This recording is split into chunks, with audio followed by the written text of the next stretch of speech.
to GLOBEBUSTERS. We accept the reality of the world with which we're presented. It's as simple as that. And welcome everybody to GLOBEBUSTERS. It is season 10, episode number 2. Apollo nothing, Apollo hoax, Apollo 0, all that fun stuff. Welcome to the show. We've got a panel with you. I'm Jeran from Jeranism, of course. And we've got Zachary Zabala, Good Times for All. Zach, welcome to the show. Hey, Jeran, thank you so much. Good. Do you believe that we've been to the moon? Even when I was young, I went and saw the lunar lander, and as soon as I saw it, I was probably like 8, 9, somewhere right around there. Smart kid.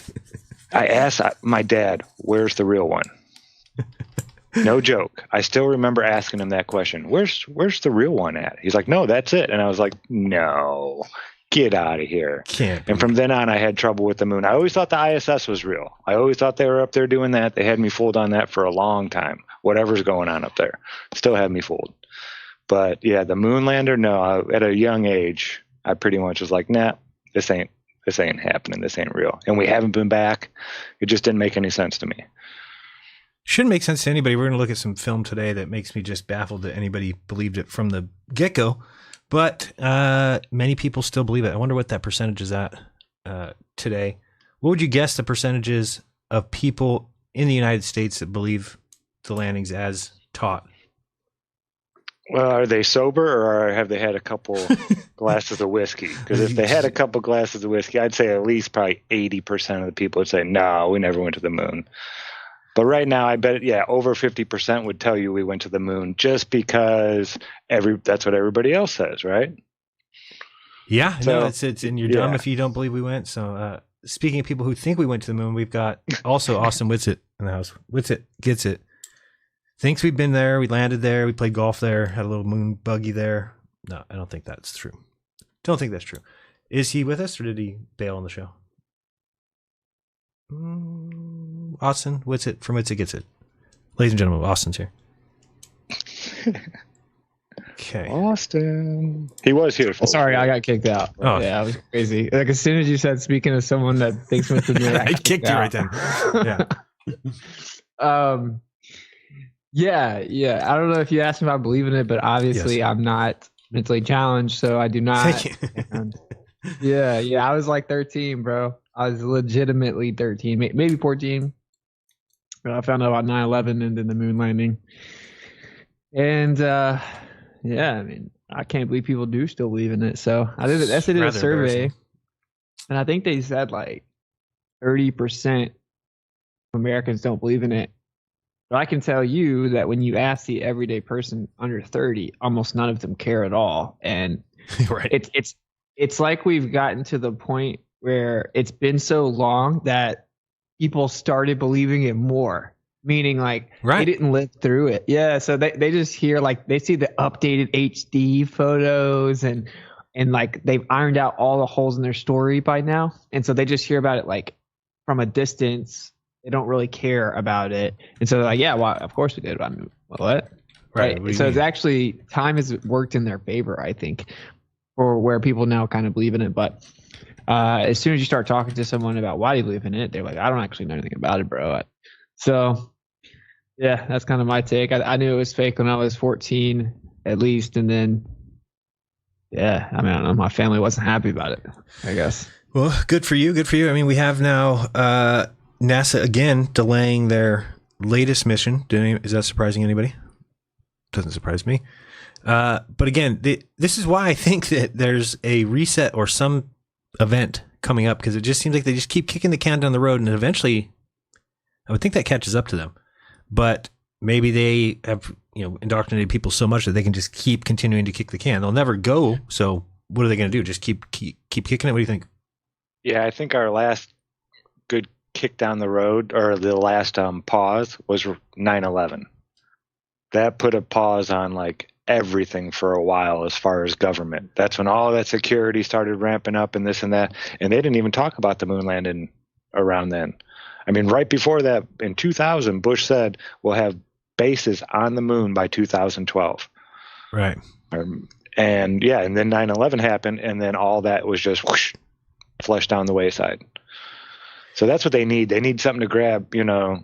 It's like they want to be out there, but they don't want any attention. And once they start getting attention, then they need to focus that attention somewhere else.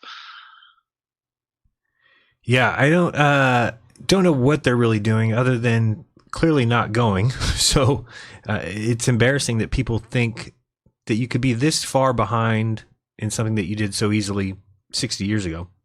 So easily that you were able to go 6 times out of 7, or, you know, you basically went there the other times, which were all just dramatic events meant to, further propagandize this idea of space travel. But Austin, what do you think they're going to do? Where would you guess we are in 3 years? Let's say, so let's go past 2025, 26. Let's say in 2027, do you think they have tried to fake it? They have continued to kick the can down the road. The Earth isn't here anymore, or as Dave Weiss would say, yeah, go ahead. Earth isn't here anymore is an option. Yeah, that's a Dave Weiss option. Yes, it always has to be included. Okay. You can't rule it out. Yeah. Okay. I think that they're not gonna go, but they're not gonna have to go because they're gonna start, updating to like a digital surveillance system. So I've already found where all these major tech companies are working together. It's honestly like sad to even talk about, but where every single thing you do on any computer is tracked. Every application, everything, every single thing you do, it's digitally tracked. And they're already working on it. It's already input into like Microsoft, and they haven't officially rolled it out yet, but they've officially announced it to the point where we're trying to figure out like workarounds in advance because it's just going to be complete digital surveillance. And I guess I'm saying that to say, I don't really think they care if people think we go to the moon again, if they can track every single thing you do. Yeah, People think they can do that right now. They cannot, right? I know many people that the government does not know what they're doing on their computer. If they were to individually try to find out, maybe they could, right? Yeah, right. The government has, but they don't do that. But we're talking about mass surveillance, every single thing that you do. It's 100% transparency. I forgot the name of the program, but it's every major company. So I don't know, that's my take. I mean, if they do fake it, it'll be completely done with AI. It'll be complete artificial intelligence and CGI, and it'll probably look too good. I think that their problem is like people want it to look good, but they can't make it look too good because then it's not particularly realistic. So I think they're kind of stuck where everyone would look at it so closely. If I was them, I would never do it again. Is what I'm saying. Like I don't feel the need to. When I talk to everyday people, I'm like, why do you not think they've gone back? They all say, like they're robots, like, why would they go back? Like, what's the point? We've already been there. It's just a rock. Why would we go back there? And obviously that's stupid, but that's how people think about it. So let's watch this go ahead. I was just going to say, that's like coming to the United States and landing on Plymouth Rock and never going more than like 5 miles and saying, okay, well, we've seen America. We don't need to go back there. What's the point? Yeah, because so it's 238 supposed 1,000 miles away, and we can go now. Even if you believe NASA, we can go 250 miles, right? So you're talking about a factor of 1,000, right? So it's like somebody used to be able to lift, 400 pounds. That's the world record, and now the world record is half a pound. That's the equivalent. And we're like, we used to lift 400 pounds. We're like, what? Now we can only lift a half pound? Yes, we can only lift a half pound now. Okay, it seems like, dude, if you have people going around defending the one from the 60s, bro, like, do we even want to have to deal with another one? Like, honestly, I don't. Like, I legitimately don't want to deal with it. No, I think what they're going to do. Have you noticed the step up of the EMP talk? Maybe it's just I've noticed it, but I think that if they ever needed to, they would just do an EMP and wipe the electrical grid. I mean, you could do that and people be down for a month. I just don't think they even have to do anything like that. Like my current take now is I've realized they just have enough people trapped enough. Yeah. Like they're just going to roll out digital surveillance, bro. So like you don't have to go buy a new computer or anything. Right. It's backdated. I'll send you the papers. I haven't covered it publicly because it's kind of like dystopian. It's pretty sad, but it's just. You're not gonna be able to do anything. So why do they care? Why do they care if you and I are talking on Skype, bro? Like they don't care. It's like, what are we gonna do about it? Right. Yeah, they use the system to their benefit. They like the electrical grid, bro. Like, I don't know. They True. want I see what you're saying. one Yeah, world true. order. I mean, more if they ever need to, or if they think something's happening and it doesn't, they can still make something happen. So I feel like they're just covered in any way. Let's watch this real quick. This is just a global news report, but it's funny. We'll watch this and read some of the comments. Oops. 3 other astronauts were supposed to take later this year on their way to circle the moon. But in Houston, NASA has a problem. We are facing challenges, both technical and just dealing with going back to the moon. Artemis is the name of the missions to the moon, and the upcoming launch has been pushed back from November of this year until September 2025. I was a bit surprised how much later it was going to be, about a 10-month pushback. When there is liftoff, it will almost certainly make history. The 10-day mission around the moon will potentially go farther into space than any human has ever traveled. But NASA is facing multiple issues to make that happen. Life support hardware and electrical systems that allow the crew to pull away from the capsule in case of emergency both failed in testing. That's on top of battery issues in the Orion spacecraft, which the crew will fly around the moon in. Look at that view right here. This is supposed to be real. This is It is. Iru. Hello guys, how you doing? ¿Cómo I was estás? quiet in the background like a Jesuit. Iru, this is real? You believe in this? It's real. The question is that in space? Oh, It's thank you. real because it's on stage, you know? Right. That's pretty funny looking. Let's continue this. The NASA people kept saying safety, safety, safety is because these really are all safety things. And yeah, NASA has it in their mandate to do really cool science and space things and not kill anybody in the process. I think I'm definitely disappointed. That cool science, aided by Canadian geologist Gordon Osinski, who's been training the crew on what they could find on the far side of the moon, a place humans have never gone. We're going to a part of the moon that we don't. pause. If you go back just 5-6 seconds, what is that? It's like a panning from right to left with a orbiter. That is, of course, if you want to play now, maybe. Humans have never gone. Is it from here? I'm not quite sure. It was like the.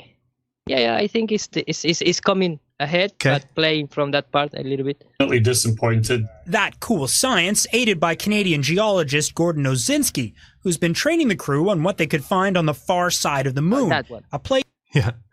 They have, of course, that is CGI. Yes. But they mixed. You know, if you just look with a little bit of I don't know how to say in English, but there is almost no difference between that crap in the news, of course. I'm going to show you something. I'm going to show you that, the track that they have on that, the ball and then the track. Remember the old photos that we have here? Yeah. When you look at Apollo 8, it's identical. It's definitely the same thing. It's like you can't even argue about it, but we'll show that here. Place humans have never gone. We're going to a part of the moon that we don't see from the Earth. And so it's kind of tucked around on the lower part of the moon, the South Polar region. The man dubbed Dr. Crater is hoping moon rocks and water can be brought back for further analysis. I'll be participating in Artemis 3 when those first humans step back on the surface of the moon is really exciting. And if I have to wait another year for that, then, so be it. If the Artemis 3 mission to land on the moon is successful in late 2026, it will be the first time since 1972, Donna, that humans have been on the moon. I remember that, of course. Mackenzie Gray in Ottawa. Thanks. What I found so funny about this is just a regular global news, 4 million subscribers. But if you start reading the comments, and they've actually gone through and deleted some, let's see if they've actually done even worse. Here's something: the Earth is flat, stationary. We are desperately need to go back to the moon, this time for real. One comment after another. So it's funny that you've got these globe zealots that are out there saying flat Earth is dead. Flat Earth did nothing. It's come and gone. It's hit its peak. And yet we've completely changed comment sections to be all about NASA being fake. Looks like things are clearing up that we never actually went to the moon.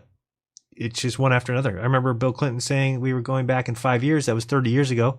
I am Jack's complete lack of surprise. Thanks, Jack. Wink, we just need more money. The delusion in this comment section is disgusting. Actually, no, sir, that's not true. Wow, so complicated to achieve in 2024, but how did they do it back then? Spend a few hours and watch Apollo missions from 1 to 17. It's a head scratcher. They can claim that they have lost the telemetry and the technology. I mean, it's just one after another. Houston, we have a problem. LOL, NASA went to the moon, never went to the moon. Well, part of the problem comes with NASA trying to reinvent the wheel. Whatever. Question the NASA fanboys. How many more years of delays will it take until you start to question the official narrative? So, and if you haven't noticed this, if we go to any of NASA's videos, let's go to something on a NASA channel for some over here. And I'm pretty sure it actually pushed back to 2026. All I know is, dude, I've been pulled over to the other side after that girl so eloquently broke down cool science and space stuff. I've never thought of it like that. So cool. Science and space stuff. Yeah, that sounds real. She won, yeah, definitely. But if you go to any of these videos on NASA's channel, at least recently, they have shut down all comments. Let's see if they did on these ones. Rollout of our experimental super. So Flat Earth has done nothing except for turn off all comments on all NASA videos. SpaceX too. A lot of them they don't even go live. It should be illegal. No, that's NASA illegal, is illegal because they are a government entity. Look at this. All right, so let me take this time to say, audit NASA, we got behind. Whatever. Audit NASA, I'm making a whole network for it. We got it all figured out. Dude, this is illegal. Look at this. They're not allowed to do this. That's like stopping a public forum. It's a direct violation of the First Amendment. There's no way around it. They're a public entity. They're a government entity. We're allowed to not only critique them publicly, but we're allowed access to all the information to do so. I mean, the Supreme Court has been very clear about that. That's literally against the law, bro. Yeah. I just didn't know that was a thing. I just don't watch it. I wouldn't know. Let me see. Thank you very much, by the way. So you said all of them are turned off? I'm going to check right now. I think it was the other day. I was checking. We've got Doug who says, hey, Jeran Witsit and the rest of the crew freezing my balls off here in Oklahoma. 6 degrees. Wow. Yeah, me and Austin are both in the same boat as far as this goes. We think 55 is too cold. 55 Fahrenheit. It's objectively too cold. That's definitely when I'm wearing thermals. It's 56 right now, bro. And I'm like, what's going on? I should have gone further south. Further than Florida's not even good enough for you. In South Carolina. Well, yeah, but not always. Sometimes there's overlap, and then sometimes it's 32 there and it's 70 here, right? So, that's Missouri. Josh told me -4 this morning. Holy smokes! -23 wind chill. You know what's funny is when people have to try to convince you that they like it or something. They're like, "It's not that bad." Yeah, I like the cold. Like you're just sitting here lying to me, man. You absolutely do not way you believe like that. it, bro. There's no way you can like that. Gifted 10 memberships from Time Months. Thank you very much. We appreciate that. Very kind of you. How nice of you guys get to get memberships still. That must be nice. Oh, but yeah, if we don't know, let's talk about what's coming up this week. Starting with, if you guys didn't hear about Austin getting demonetized, very nice of NASA to do that. I mean, YouTube. Well, same thing, really. What? Yeah, he got demonetized. NASA demonetized me. So how are we going to rescue you? Tell us. That's weird, man, because you don't talk in YouTube. You don't talk nothing else than science. That's what I'm saying. All I'll do is talk about cosmology on YouTube. I don't know. You can go to the last episode on my channel, and there's links in there to support there outside of YouTube. But I'm trying to build a little community somewhere else. It's just taking some time, but it is what it is. I didn't even bring it up for that. Did they even tell you why? They said harmful content. Harmful to who? The liars? Come on. I don't know, man. I mean, that's great. It's not like you're making stuff up. A lot of the time you're quoting verbatim, word for word, what these people have said in the past and being like, look, this doesn't add up. They're admitting that they're wrong right here.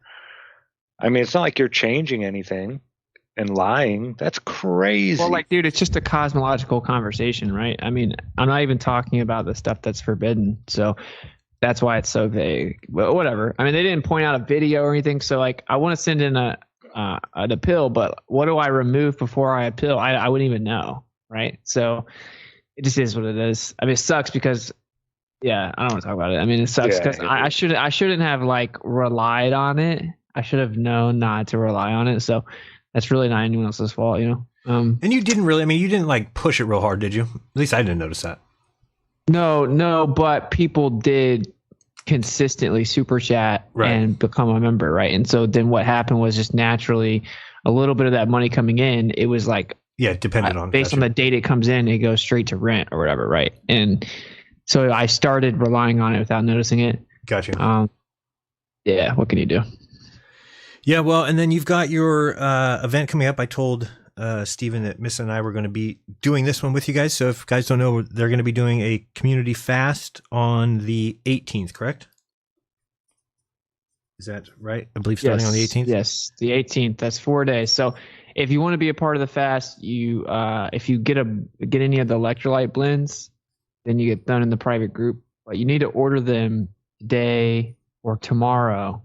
If I can get them out, by Tuesday, you'll still get them in time. But yeah, what we had last time was people didn't order them in time, didn't get their blends in time, and then we had like a control group of people that didn't have the electrolyte blends trying to fast without them. Also, we had these groups, and the blends helped a lot. Let's just say. So just get the blends. Yeah, I'm gonna try it without. I'll get them out to you this week. I'm not gonna try it without it. So we got the blends. So Miss and I will be doing that. If people want to join us, then try and order your stuff early this week. Like Austin said, where can they get that? And it's only United States, right? You don't ship out of the country.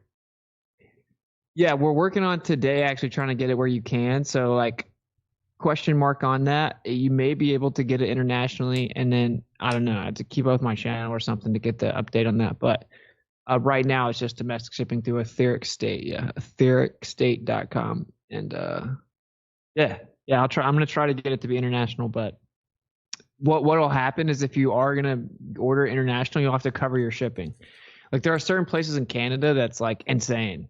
Yeah, like it's absolutely insane. $16 for when we used to send a beanie for just the shipping. At least there's some places that it would have been $100, bro. Like there are little bitty places that only DHS delivers to in Canada, and it's super expensive. We obviously can't charge a flat shipping rate, and then it'd be $100. So gotcha. It'll be when it's international, it'll be you'll have to cover your own shipping or whatever. But as of now, it's domestic at ethericState.com. Yeah. And it looks like for NASA, audit NASA's sake, every video has no comments. So I've just been going through. There's not one that has comments yet. So they've turned off the whole channel. That's totally not legal. Am I tripping? Do I need to pull up Supreme Court ruling? I mean, I don't think I do, right? It is illegal. I mean, I know that Alex Stein has a lawsuit against Ocasio-Cortez because she blocked him on Twitter, which you're not allowed to do. So she can't even block. She's a public. Right. Yeah. She can't even block him on Twitter. You're not allowed to do that. So I'm assuming that they could be the same thing. NASA can't really not allow you to comment or communicate. Dude, we're funding everything in these videos. You're Right. allowed to critique it. It's a simple concept. It's like the First Amendment is so that it's been to the Supreme Court, bro. Right? Like it's that you're allowed to not only it'd be talk like about them good information but bad information. Yeah, it's ridiculous. It'd be like, I'm trying to think of an equivalent, but if they were to post these news reports and somebody were to try to write a critique on them and put it in the newspaper, like to not have that allowed, would be like, what do you mean? Now you can't critique NASA. What are you talking about? We've got JJ Hempcrete Bear in the house. Guys, go to jjcbdrub.com. He's a great supporter of my show. Y'all are legends. 1 degree Fahrenheit here in Wisconsin. Freezer. Still crushing. Fuck YT. I wonder who YT is. For messing with my bro Witsit. Can't wait for the group fast. All right, so you're involved too. Awesome. Over on Rockfin, we got Hubble Horrors. Thanks for the gravy as usual. Any recommends for specific FE documentary for someone 89-year-old dad who recently easily was swayed away from the moon landing lie with the American Moon documentary? He's looking for an FE documentary. Okay, I like Litmus Test is my favorite. Is he religious at all? That's a good question. That would be one I would need to know, because there's certain ones that I would tell the more religious people to go look into, and then there's ones I tell the more scientific people to go look into. I need a little more info. I'm surprised that there's anybody who's coming to Flat Earth, because you cannot search it. Just impossible. That's a testament to how many people. Impossible. Yeah. Impossible. Yeah, like in the Spanish community, it's the same thing. Sorry for interrupt you, Austin.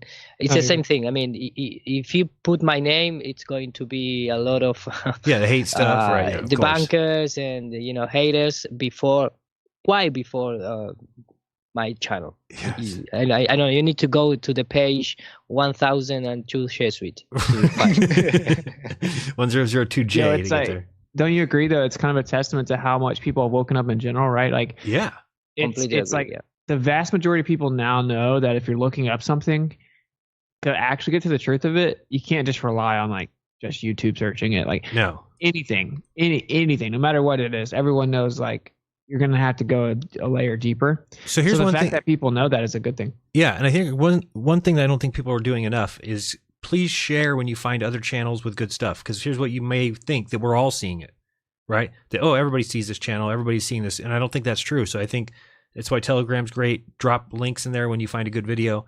Maybe summarize it real quick, so people can choose what to watch. But I keep bringing up, and I still haven't had anybody get back to me yet about who is this guy who's doing the channel. Let me find it again. I just had it. I went to the wrong thing. Where did I go here? Hold on. Don't Sphere the Truth. Anybody know who that is? No, I do not. So, because the voice does good work though. Yeah, the voice on the thing is just it's one of those AI voices, so you can't really tell who it is. But they're doing good work. And let me bring up. Did I just do history? Well, maybe they don't want to be known, bro. Possibly.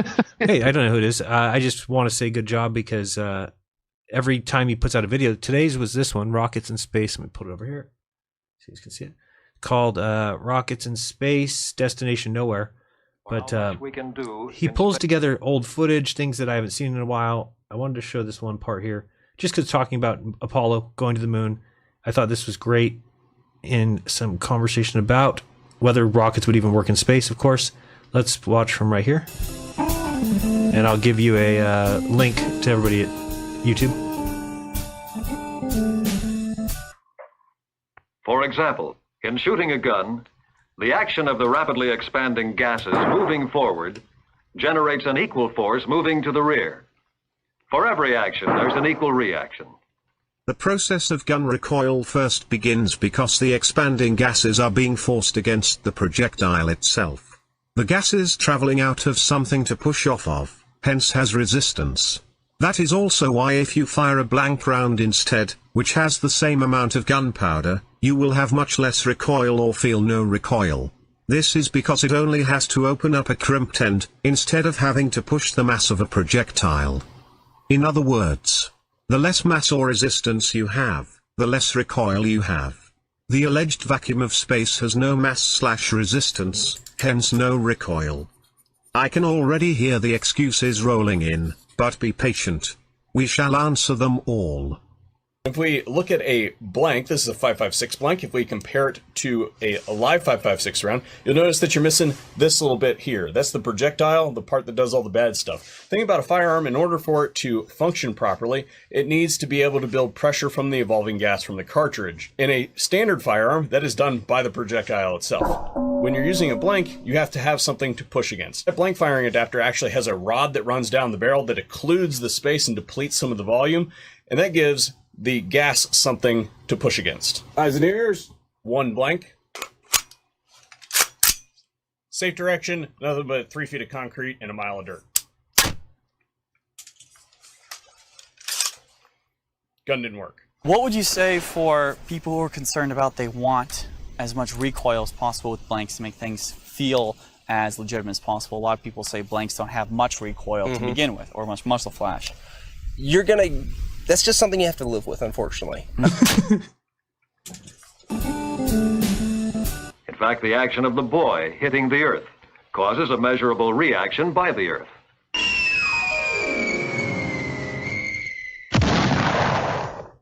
If we fill a sphere with highly pressurized gases, there can be no action and reaction.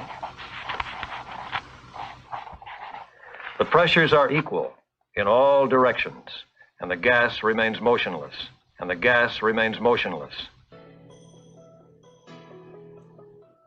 Who didn't like playing in ball pits when they were a child? Now let's imagine a room filled with these balls constantly moving around in different directions. This is how molecules in a gas move. And the gas remains motionless. Constantly moving around in different directions. This is how molecules in a gas move. And the gas remains motionless. Constantly moving around in... Remains motionless. Constantly moving around in... Oh man, I have no idea what's going on right now. Remains motionless. But if a hole is cut in the sphere, the pressurized gas rushes to escape. Thus, we have an imbalance of pressure in the sphere in these two directions. Oh, no, he didn't. In these two directions. Newton's third law of motion. To every action there is always opposed an equal reaction. So long as resistance is involved. If everything outside of the balloon was a vacuum, the escaping air will first encounter, well, nothing. Nothing to react off of. At this point, all of the gases in the balloon are moving towards the nozzle. They are not moving towards the front of the balloon to push on it. You can watch the front of a balloon shrink when air is let out, instead of being stretched forward, as it should if the common definition and understanding of Newton's third law was correct. The drawing of the balloon here should in fact be showing all arrows pointing towards the nozzle, not to the front. Austin, your thought on that? I don't know if he's still around. Should probably tell you when I'm not calling like that.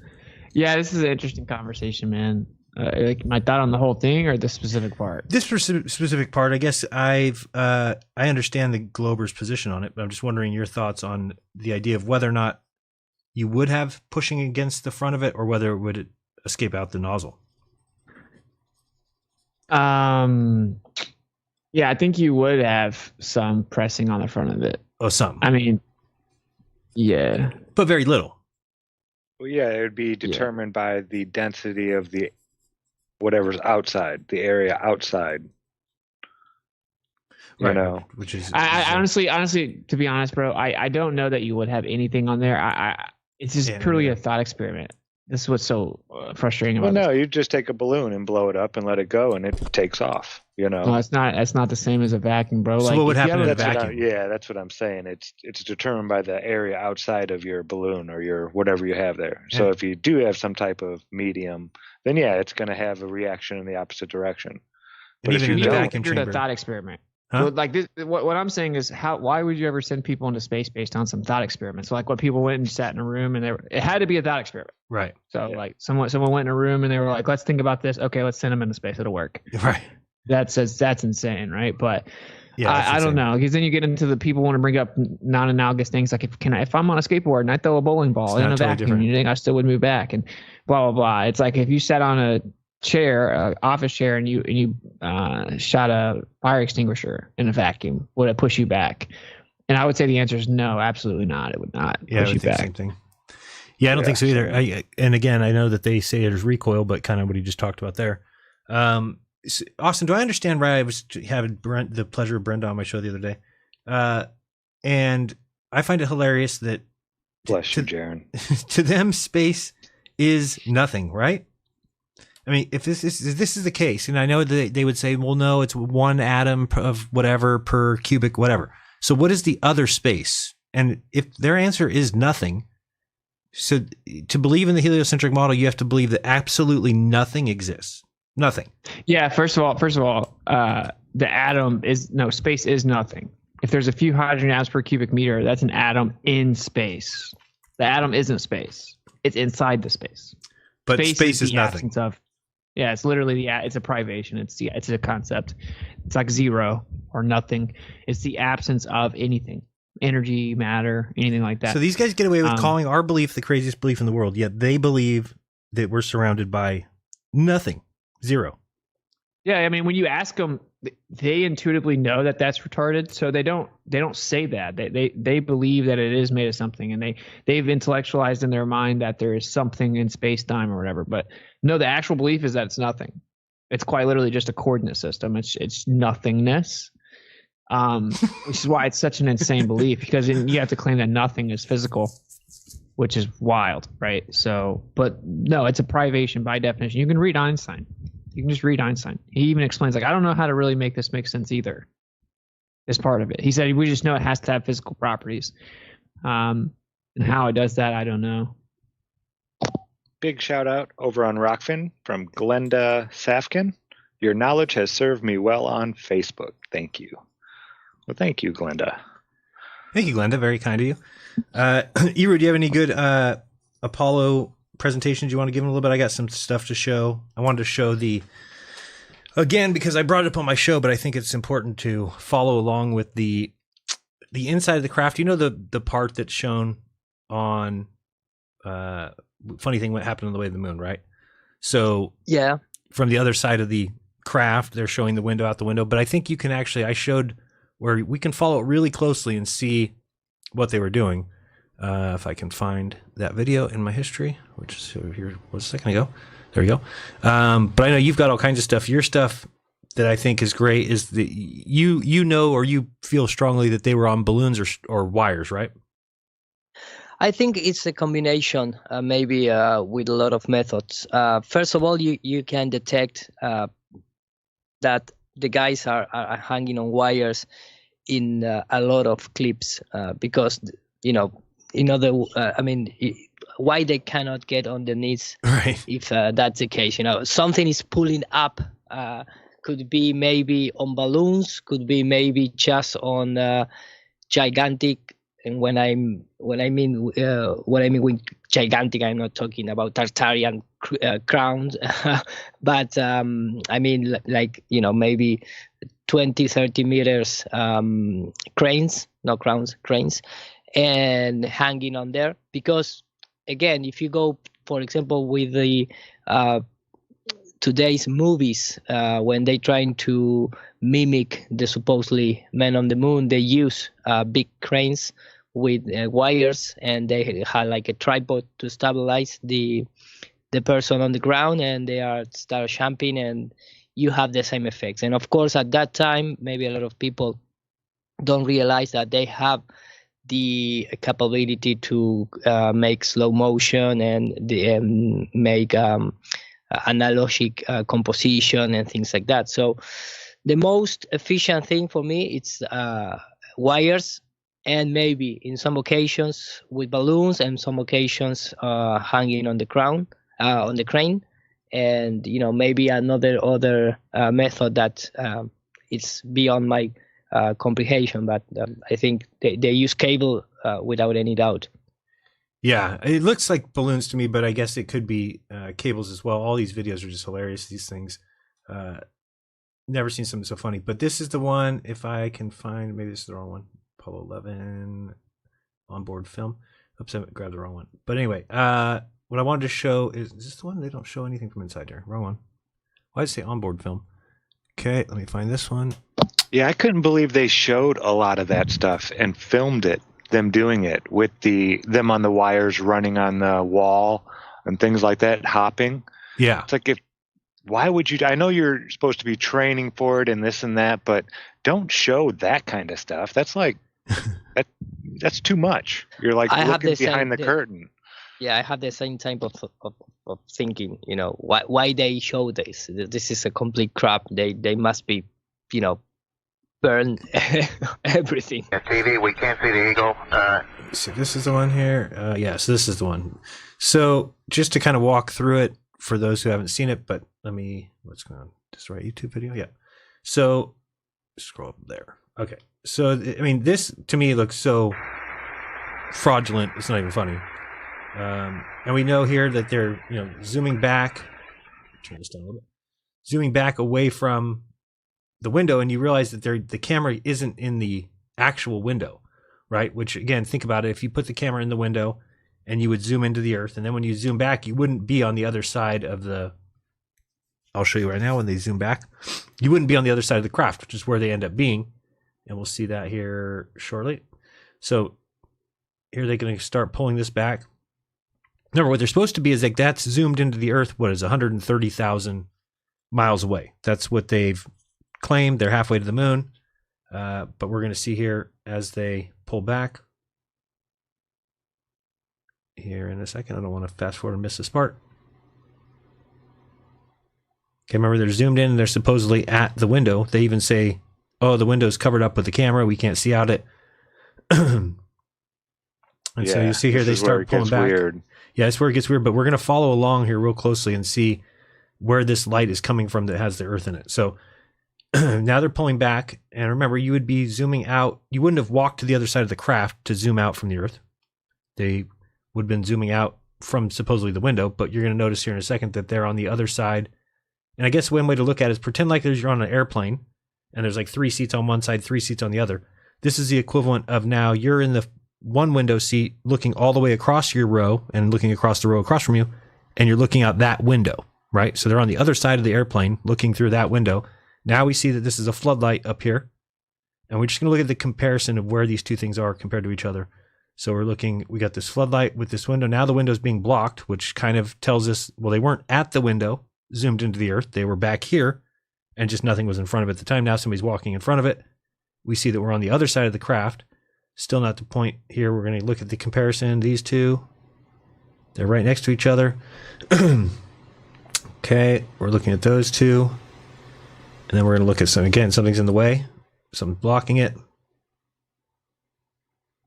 And we'll temp the sound here for a second. 11 Houston, appears to us that we're seeing a view from outside, plus a little of the inside. It appears you've taken the camera away from the left window. So I think he saved him there by noticing what was being seen. So, you know, it appears you've taken the camera away from the left window when it appears it was never at the left window. Now over. That's correct. We're moving it back and reconfiguring for interior lighting. Roger. Yeah, and these guys are military men. Right. They don't just do things without being told to do things. And here we go again with the earth and the light. And we're just going to show you here in a second. When the lights come on, we can see what we're actually looking at here. We can still see the earth through the left window. Now, I think he sounds to me like he's worried. It's not a, hey, we can still see the earth. It's a, guys, we can still see the earth out the window. Let's listen one more time. A little back just there. Here we go.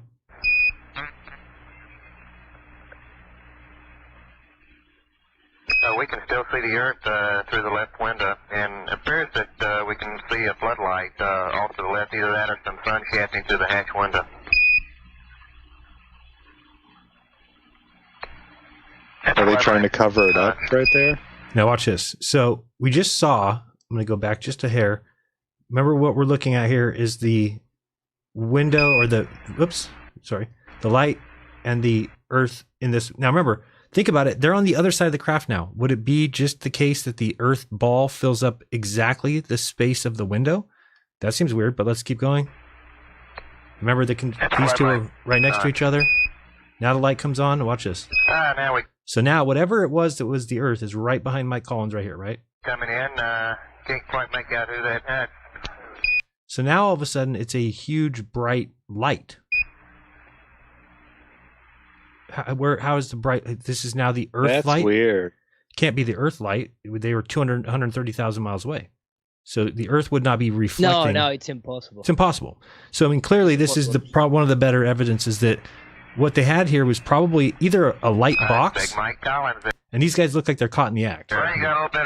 Yeah, they could be on the plane trying to mimic the supposed zero gravity, and of course you're gonna have the sun. It's a daylight, so you have the full Earth, the complete Earth, right, underneath the plane. So that light came from the actual daylight. Correct, and they probably had either like a transparency, some sort of a black circle you could insert into the window if that's a window, like a stencil that just showed that little fake earth that they had. I mean, because here you're looking, I mean, this is like actually shining in. Remember, they're 130,000 miles from the earth. How would that be possible? It isn't.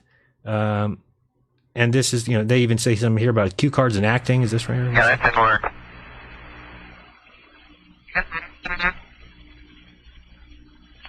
And by the way, this was never aired. And I have always thought that Bart Cybrell was given this footage on purpose, because what it does, if there's people who don't believe in the moon landing and you show them this footage, then they're going to say, okay, yeah, I knew it was fake, but they're going to believe in orbits. They're going to believe in people in space, because they're going to say, well, they faked this, but they are in orbit.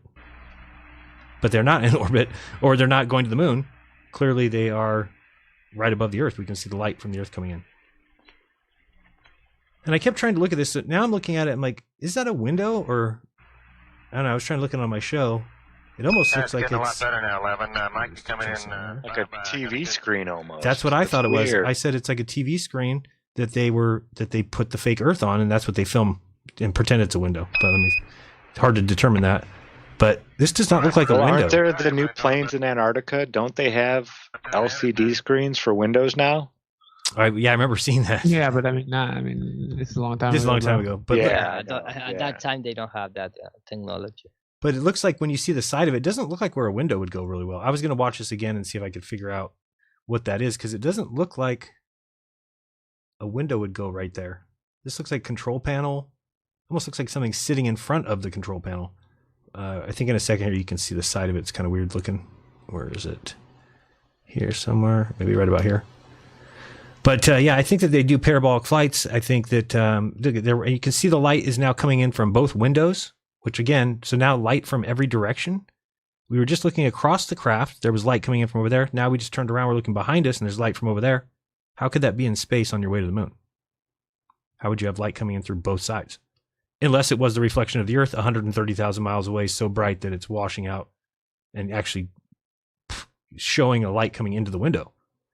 Except whenever you're looking at it and it's supposedly showing the ball. Say again? Except when they were looking at it before that. Right. So.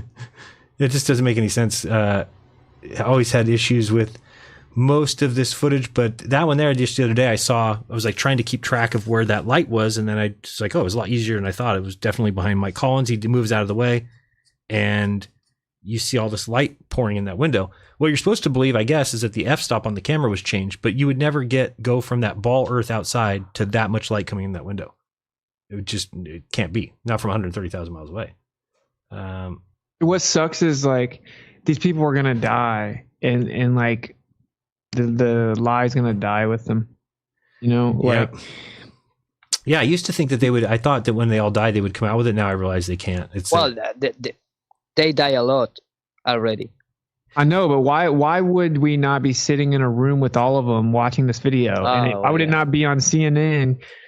Right. 60 Minutes, you know, like look at these guys laugh and narrate about this video that wasn't previously released. Like, right.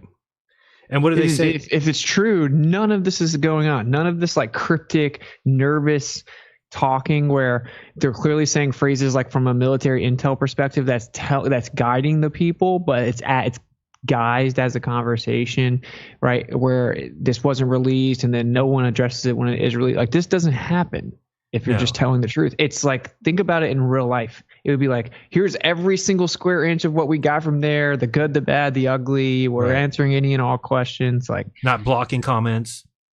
Yeah, it just seems so obvious to me. I guess pattern recognition is a lost art, bro. And I guess again, this to me, picture you're in an airplane or whatever, and you're looking out the far window. It wouldn't stay in the frame. Look how much you're moving. How would the ball Earth is staying in? You're moving like that, and it's moving. It's just staying right there. I mean, it just doesn't make sense to me. Yeah, things in the craft are going to stay there. Go ahead. Well, I still think the best argument is like they had to go to space without knowing it would work. So like they didn't see if the rocket would fly in a vacuum on Earth, bro. Right. They just shot them out in a vacuum and hoped it worked. And isn't there only one test of their suits being tested? And the guy passed out. Yeah. You can find footage of that quite easily. And yeah, that's another thing. If rockets worked in a vacuum, then they would just have good experiments showing that. They really can't because of course they have the ones in a little box where there's a wall there, right? But NASA would have to have like this huge vacuum chamber with even a little rocket to scale or something like. Yeah, but they don't even have that. What would happen in real life is people would just die when you send them out there. You know, like as soon as you send them out, you would have like 10 missions where people were just dying. Yeah. Right. Or like the first time we go to the moon, we happen to land and they get out, they play around, they get back in and they launch again we've never tested that craft. They just knew it would launch in a vacuum. And we'll watch that too. I'm going to show that does not look like a window to me. I mean, like, don't you see a control panel here behind here? It looks like this is like on a board or something. It doesn't look like why would you cut a hole through this control panel? I'm trying to see it better, but it just doesn't seem like where a window would go. That's why they can't fake it again, because something like this, which it would never get released. This was a controlled release in my opinion. So too. Yeah, like you would be able to see such better definition with all the cameras we have now. Right. You could just critique it to, exactly. So there's that one. Let me see something else I've got from here. Was it this one? Transmission halfway to the moon. That's one we just watched. So this is, and again, I always bring this up. This is their way of telling you that it's real. They say, oh, we went back and we checked. And it's like, I don't know how actual skeptics, which are science people, science lovers are supposed to be. Actual skeptic can see this and think it's evidence of something. So what they're showing you now is, well, look at the descent film from Apollo matches the LRO imagery, and therefore it's real. And it's like, who gave us both these pieces of footage? Is it the same company? All right, and are they the only ones who can go do this? How are you so stupid? How could you be so out of it that you think that this is proof of anything? Wait, who's saying this though? Who's saying there it's real? Like, who's comparing the two? NASA. What? Why would NASA feel the need to do that? Side-by-side view of Apollo's descent, showing the view out the lunar module's windows side by side with the broader panorama reconstructed from the LRO data. And people have the LRO data. Yeah. So admittedly CGI. Yes. But why would NASA feel the need to compare the two? Yeah, I don't know. Isn't it unspoken that it matches? But like Ira's even talking about, this is like the same thing. It's like the same computer graphics. It's not like this is real life view and this is they're both the same. They're both fake. But my question is like, why? Like, do you see what I'm saying? Like, why would they? Why would NASA even put that up there? There's no logical reason other than they're trying to convince people that it's real. Hey, look, we're telling the truth. This is why. Why would NASA want to convince people it's real? It should be unspoken. They should be. I thought we were crazy to even dare question it. No, if you went to space, you wouldn't care that people thought you didn't go to space. Like if Buzz Aldrin punching people in the face. Like I've never punched somebody in the face because they're like, you didn't go to Hawaii. Yes, I did. No, you didn't. I punch you. Bro, I'll give you 5K to swear you went to Hawaii. Okay. Like, dude, it's like if there's a group of people that thinks that pigs fly, they legitimately believe that. Like, you wouldn't give them the time of day, bro. Like, you wouldn't even think about that. No. You know what I'm saying? So it's a good point. This is evidence against them. And still the strongest evidence for me, logically speaking, is you would never just throw people into a vacuum without knowing that they would survive. Like, it's just an absolutely asinine claim. Yeah, just think about that. Right. What is their story? That they threw a monkey up there first? And that's how they... I guess, yeah. Well, I know the Russians did a dog, right? So they didn't shoot rockets out into space and then come back having to, they have out into space. We was the first country to experiment with animals. I mean, Argentina, and we sent first a rat, and then the monkey John. Monkey John came alive. We didn't kill him, and he spent the last days in the zoo of Argentina, and supposedly the rocket reached like, I don't know, 300 kilometers, something like that. That's and the get story. back to the Earth. I mean, a sounding rocket. We are talking about a sounding rocket with a little super tiny capsule with a monkey inside, and things like that. Right now, the image on the right looks worse. Did the monkey yes, because it's a computer generated in our days. The image, the animation on the right is a modern recreation in CGI. So what do you think the one on the left is here? Sorry, no, on the right. Yeah, sorry. I'm asking on you, on the left is the actual. Yeah, on the left is supposedly the real movie. Yeah, but I'm asking what you think it is. I think it's a combination with miniatures on set and how you say the other and frontal projection, like models and stuff. Yes, I say that because they show on the training sessions a miniature, for example, a really, really detailed miniature of the Apollo capsule, for example, and a frontal projection with on the moon. A frontal projection of the moon, previously created with filming a miniature. I don't know if I explained well, but yeah, I agree with you. So the left is just them, like they have little mini models. Yes, they create a lot of sizes, different sizes of models to train. They film. They use that videos to be projected on the screen, and in the front of the screen you have the astronaut with equipment created by the MIT Institution of Technology, and they use that to train. Then they take out the astronaut on the simulation, and they put tiny modules in front with a camera filming everything together, and that was supposedly for training too. So they show the equipment or how they did it in that sense. But what we are looking there could be also, remember that they have this Lola Center when they have the actual mock-up of the craft itself hanging on wires, and on the bottom you have the ground, and the guy pilotage the cabin and landing on the spot on the ground and things like that. So you have like all the set. You have the complete setup on miniatures, on the actual mock-ups, and the rest is just an analog composition. Because who's going to believe that was live in terms of the real-time live, not in terms of the broadcast? So they could have a lot of already done, videos and sending on live, quote unquote, on the television that day, but was filming previously. So. And they also didn't they blow up the desert out in Arizona or something like that? They call it Moon Crater City or something now. Mm-hmm.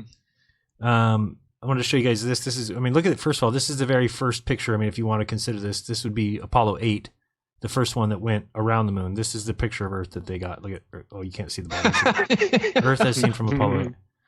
I don't remember this, bro. Damn, look how good that is. That is just I never seen that. Oh, yeah. And this is really bad. But let me show wow, bro. That is awesome. It's definitely real. And they, then they would flip to this, the simulation. Thank you. It's, looks like your other stuff. But now this is what I want you to see. Watch this right here. And this is supposed to be real. And I'm going to show you. We'll put this next to some images I have of. It's going to come up here in a second. I'm going to let that go while I go find these images. Just want to show you the shout out. Oh, go ahead. Yeah, sorry. Do it up. Oh, over on Rockfin, Flat Earth Eric. This stream is hot as the sun. Wow. He blames Eru. He says, "Booyah." Oh, that's super hot, man. That's super hot, bro. Did you know that the core of the Earth is hotter than the surface of the sun? Yeah, definitely. The innermost inner core. The new core. Did you know that if you take your DNA, if you take your DNA and you stretch it out from one person, it'll go from the sun to Pluto and back 17 times? Wow. Yeah. I didn't know that. Isn't that crazy? So but anyway, the center of the Earth is hotter than the surface of the sun, bro. Thank me later. Okay. So watch this view here of this is really bad. Supposedly this is Apollo 8. What's happening there? I don't know. I guess the moon is shaking very badly. Come on, get in order. Okay, remember this is supposed to be real now. This is actually the footage from. Let's see, do we hear them? Yeah. Look at this. Okay, just look at the way this is set up, and then what I want you to do is I want you to watch things like this. Okay, these are pictures of the guy that's painting. Oh, you can't really see it very well. You can see his head over here. This is the guy's a paintbrush and easel, and he's drawing over here on the moon, or drawing the moon. And then you've got pictures like this one of this guy doing exact replicas of the moon. And again, if you were going to go travel to the moon, why would you need to make this thing, which is what, if you're wondering what they're doing, they're making this right now, which is this and the projection screen. Okay, and it ends up being, if we find it lit here, let me show you some pictures of that I have. And you can see it's identical in its makeup. And I'm not finding the picture right here. It's coming. Come on. And we know about the inverse square law. Bob was big on that one with as far as Apollo and, as far as the moon goes, because it just becomes really impossible for you to believe that. All right, so here's some more stuff down here. Okay. So we've got... Can I share the screen? Yeah, 1 second. Let me just finish this up. So we've got Iru's showing pictures like this of them painting these earth balls. We've got pictures like this. I think this is from Iru's presentation. Oh, wait. Yeah. You're not looking... You stole it. I stole it from you. I stole it. I still love this picture. What a Jesuit, bro. Yeah, man. Can you tell? How about this? This is the funniest picture I've ever seen. If you zoom in here... Oh, you can't zoom the picture. Buzz's face is probably the funniest thing I've ever seen. But I just wanted to show this one other... So I just showed that earth ball... or the moon ball. I wanted to show, where is the one? we were looking at last night. Is it right? Yeah, maybe we should just like all get together. We should raise some money to make like a modern replication of the moon landings and like just make a giant moon, show that we can take our camera and make it look like the surface of the moon, make little models. And like in case you guys didn't understand they could do this, we did it for you. Yeah, and it's quite simple. All right, and there's those Shout guys. out to Justin here it is. Johnson for gifting Tim memberships, brother. Thank you so much. Smash the like if you haven't already, he said. Thank you for the memberships, bro. So notice we've got back here on son of a buck. Hold on, I gotta do this screen so you can see them both. Turn off that text. Why is that not the right size? All right, well, you can see back here, we're looking now at that one spot that had the one half dome here and the circle, the sphere on the right, and here's the track, which again you can't see. Let me move this up. There, so you can see the track. And again, why would you need that? Imagine you're gonna go land on the moon. There's no reason you would have a track with the painted moon exactly to detail. Look how they're getting everything to detail because of the reason that they're going to need it for proof. Well, we were there because look at the screen matches what we see here on this photograph or on this telescope image. And let me just try one other thing, and then we'll go to Iru. You got to go back to here, and then we've got. That is a trip. The track is crazy because you just make it look like you're going over top of the surface. Right, and there's another of them painting that in detail, and let's see if that's the last one I've got. And then we're going to watch, but really you can just tell that it's the same as this one. Here, where's that one with the track again? Anyway, the one I just had up, maybe I'll close this one. There we go. So this one here, look how it's got, you can tell because it's being lit from inside, right? So it's kind of weird looking versus what you would expect to see. And then if you watch this, let's go back here. Which one was it? Nope. This one. There we go. No. This one. Now watch this and you can just tell that it's going around that ball. Bright impact crater should be in the field of view now. Like nothing about this is craft going around a, wait, let's see what you're looking at. Oh, you gotta go back here. Sorry.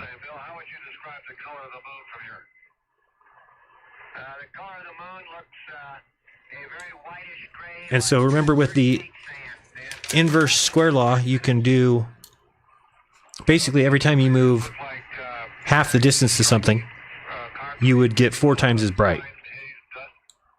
So I'll just let this play for a second. I'll just talk through that. So again, if you think of the fact that the moon is supposedly 240,000 miles away, then you would say, okay, well, at 120,000 miles away, which would be half the 240, then from that it would be 4 times less bright, right? And it, I'm sorry, be if you're going closer, you're going to get brighter, so it'd be 4 times as bright. And then you go, well, now you're at 120, so you would go down to 60,000 miles, then down to 30, down to 15, down to 7.5, and you could just keep going that, and you multiply by 4 each time to figure out your factor. So let's say that the moon is, and we can put any number here, you'll see the factor ends up the same, but let's say the moon is 10 lumens from 240,000 miles away. So then you would say, okay, well, what would it be from 120,000? Well, it would be that 10 lumens times 4, okay? So now we're at 40 lumens from 120,000. And then we would go again, times 4 would be 160 lumens at 60,000. It doesn't seem like we're moving very fast, but then you go to, next would be 640 lumens at 30,000. Do it again, we're at 2560 for 15,000 miles. Do it again, we're at 10,240 for 7,500 miles. Half of that would be what, 3.7, okay, and then half of that would be 1.8, whatever. So then we do it again, we're at 40,960, and then one more time to get 1.8, and we're 163,840. So from there, you could then say, well, we just have to divide by the original 10 to get the factor. Since we started at 10 lumens, we go back and we get 16,384. It's actually one more. I went to 1,800. If I would have done it again to get 900. Now, we're only talking about being 900 miles from the moon. So at 900 miles from the moon, it would be, we were at 61638 times 4, I believe. Yeah, 65,000, right. 65,536. So what that means is that from 900 miles, which this picture that you're looking at is way closer than that. From 900 miles, supposedly, it should be 65,536 times as bright as it is from Earth, which would just blind anybody. And it kind of should tell you that nothing's that far away and that bright. Because again, if we got half that distance, we would be at 40 lumens, and then half that distance, 160, half that, and at 900, we're still 900 miles away. So imagine if we do that again, 450, half of that, 225, half of that, down to 115 or whatever, down to 50, down to 25. You're talking about it being on the surface of the moon, millions of times as bright as it is from Earth, which would render it impossible to even do anything there. How would you block that much light? You wouldn't. So that the inverse square law completely throws that out. Well, one thing is true: either we haven't been to the moon, or the moon's not that far, or both. Right? Let's tune back in here. Soviet space scientist Leonid Satov said it was a great national achievement, and this was noted by 3 of the Western world's leading scientists. Or some two. Look how bad these videos were. It's like mark off each day on the. We're supposed to believe that they were. Here today, we just show you a little bit about life inside Apollo 8. We've shown you the. Here comes a picture of the Earth again. Right. Here. With a telephoto lens at some 97,000 nautical miles. And on the Earth, they're so far out. Look at the lumps. 97,000 miles away. I think I must have the feeling that the travelers. It's so noticeably like a picture or something. Yeah. It's like a paint. On a very long voyage away from home, and now we're headed back. And I have that feeling of being proud of the trip, but still happy to be going back home and back to our home port. It doesn't even look real at all. Like, what is right here? going on here? Like, these are clouds just covering, and then like this. We'll sure be glad to get you back. Think about how big those lumps would be in terms of like miles, vertical miles. We've never seen that again. We've never seen anything like that again. And then what they do when they come back every time is like same thing you always see is all of a sudden it just appears out of the sky. Well, we're dealing with such zealots. This is what sucks, right? Like, to make each point, you have to take a screenshot of that, get the exact miles they say they are, look for any satellite that claims they're that many miles, show the modern picture, be like, where are the lumps? Where are the lumps? Where are the lumps? Yeah. Where, you have, like, it's so annoying because a normal person can just watch this and be like, oh, it's fake. That doesn't make sense. Right. Like, it should be that easy. At this point, it's like, well, don't capitulate to the lame weirdos that want to believe it. I mean, yeah, that's the truth. I mean, if you want to believe that, and I showed again, and I think that the guy did a great video. And by the way, check out for one more time. Excuse me. Don't Sphere the Truth has. Well, that's good. You got all kinds of views this time. Usually, last time you didn't get this many views on your videos. The ones with. So just one more time. Don't Sphere the Truth. He's got 23,000 subs, doing pretty well. But his last 3 on Dave McKeegan were great.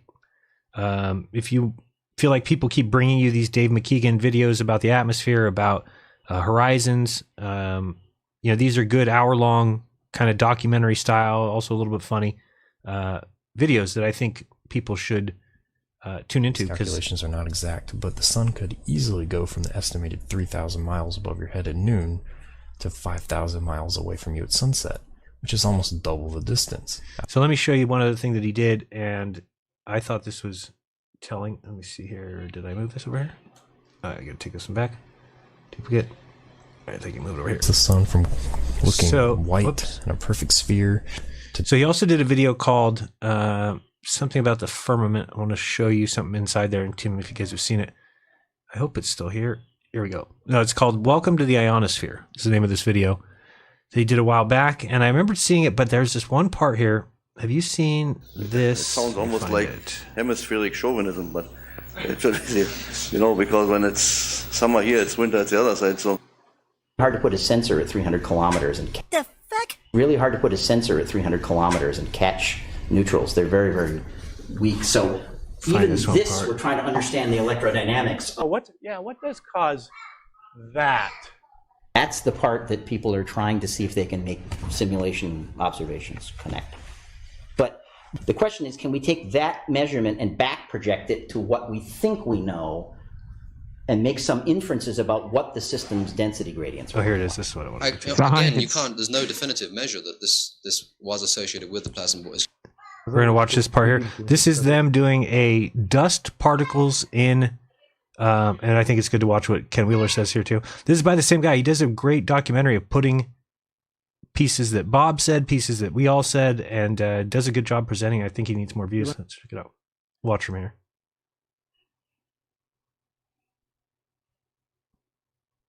And there must be these charged things that are causing that to happen. Эксперименты, проводимые на орбите, меняют взгляд на процессы, которые пытаются моделировать на Земле. Zero-G environment is a bit harder to come by. Thankfully, Carthage College had been selected by NASA to perform a different experiment with FC-72 in zero-G. To perform zero-G experiments, NASA uses G-Force 1, the microgravity plane. To make zero-G, G-Force 1 flies in a parabolic shape.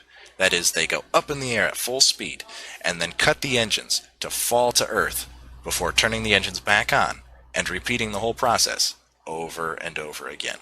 Okay, let's turn it over to John to see the fluid in action. Density tower. It's got different liquids, different densities. So right now we're in the microgravity, so they're really separate. You have FC-72, water, and vegetable oil. Then as soon as we hit zero, as soon as we go into microgravity, well, you'll see. Zero. Science!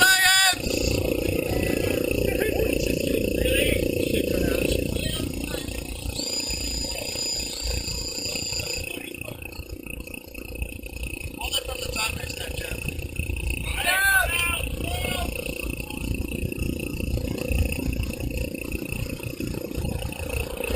Okay, that was pretty sweet. That was a bit tough to see as John started to float away with the tower, but did you see the way it oozed? Let's see it on the next parabola, once John has strapped himself down a bit. Zero. Not separating at all. It's just sitting there floating. All of it mixed up. Yeah, just a little bit.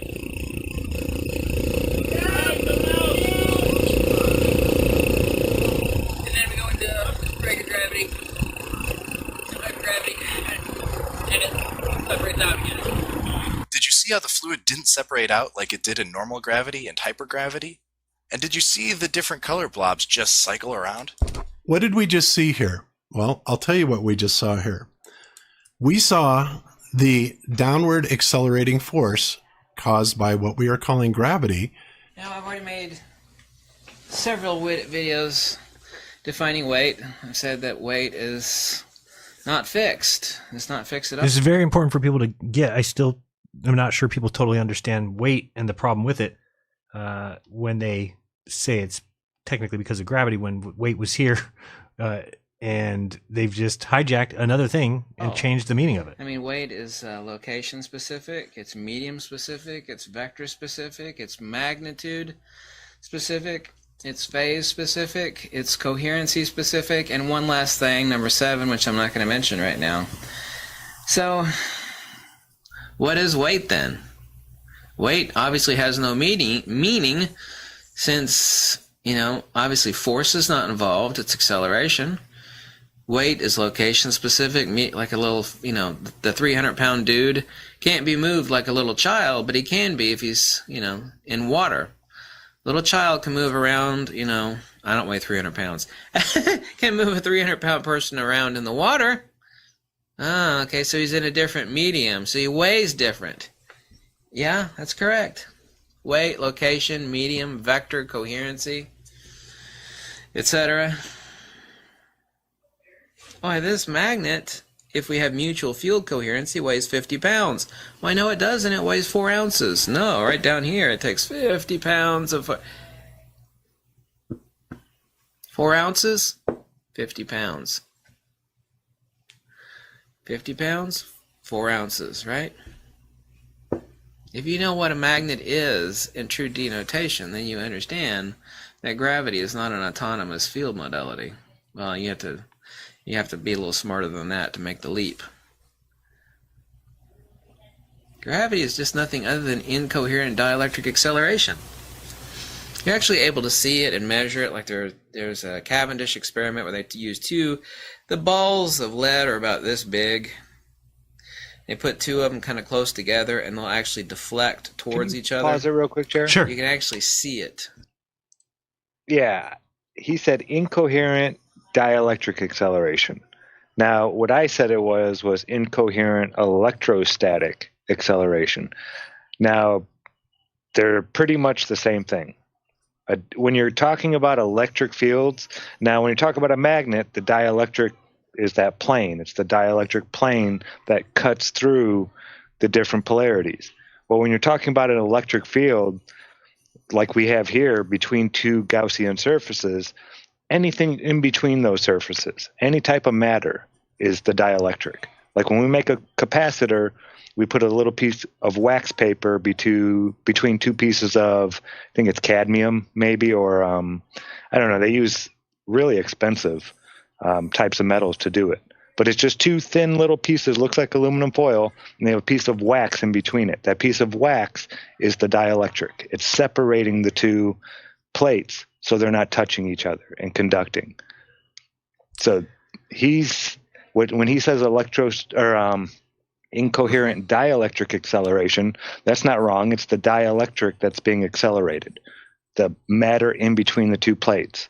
Now, I said it was electrostatic acceleration because I believe it's the electric field which is creating that acceleration. Mm-hmm.